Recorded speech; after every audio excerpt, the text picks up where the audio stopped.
What's the fundamental defining quality of a narcissist? How do you spot a narcissist? Here's 3 signs to look for. There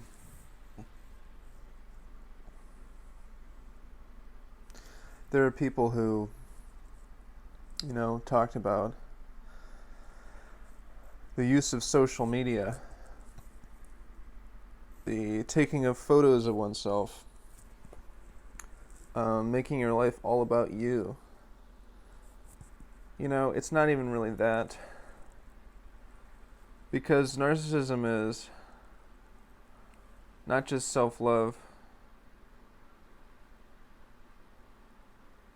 it's malignant self-love, it's confused self-love, it's love of the false self. The one defining characteristic of narcissist is they're unreasonable. When they have the actual disorder, narcissistic personality disorder, they are just really unreasonable. What do I mean by unreasonable? And why are they unreasonable?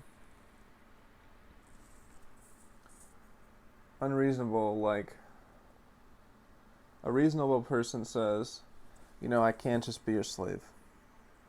I can't be a slave. Slavery is unreasonable, Taking a human being and you're saying this human being is owned by somebody else, they have no rights, they can't earn money, they can't have a life of their own. That's not reasonable. The narc is actually fine with being unreasonable.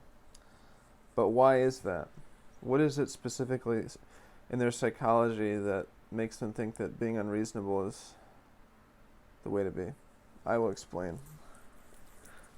They're delusional. And they're so in love with themselves that they think that anytime they don't get what they want or somebody gets more than what they have, it's because they cheated in some way. They didn't really earn it. So in their minds, in order to get what you want, you have to be unreasonable.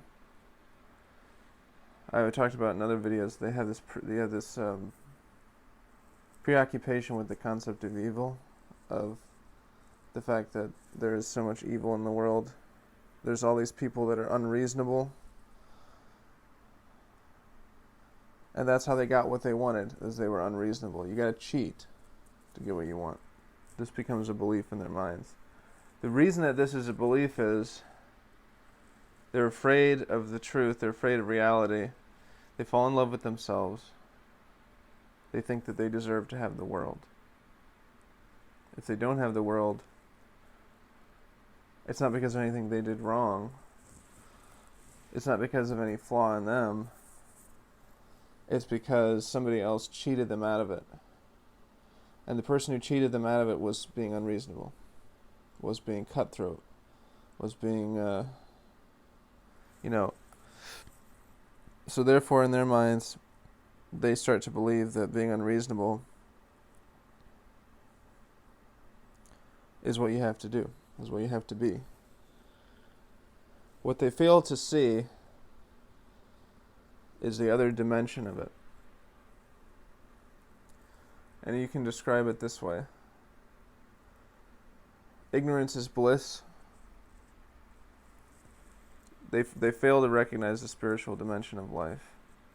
Ignorance is bliss up to a point. Up to a point. But the Buddha and all the spiritual teachers say, yes, to some degree ignorance is bliss. But if you keep going and you get to the truth and you go through all the BS and you find the real truth, that's enlightenment. And then that's above everything else. That's above the bliss that ignorance can bring.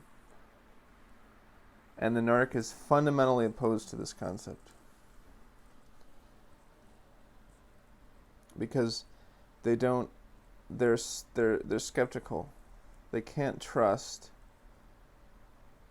anything beyond their own intellect. what they can imagine.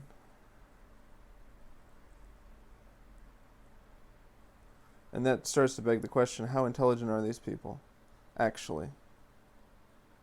They present themselves as being supremely intellectual, but how intelligent are they? Are they intelligent or are they just clever? So anyway, I think that sums it up. The defining characteristic of a narc is that they are unreasonable. And normal people are always reasonable. You get an ice cream cone, I get an ice cream cone. The narc says, I will own the ice cream shop, and you'll work for me for no money, and you will never get any ice cream, ever. That's a little unreasonable, isn't it? So try to see this unreasonable versus reasonable mindset and learn to distinguish between the two.